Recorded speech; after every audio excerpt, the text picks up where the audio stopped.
FNMA stock analysis. I'm covering Fannie Mae stock. So if you're interested into FNMA stock analysis, just watch this 1-minute video till the end.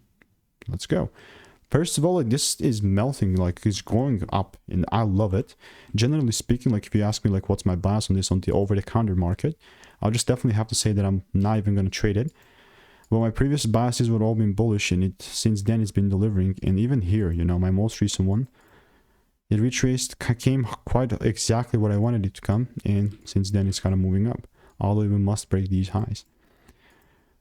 Day trade perspective, I mean, I think that I've retired from OTC stocks, but as long as the rules are met, I mean, I'm not here to judge, but it's still going to be something that I'm going to long.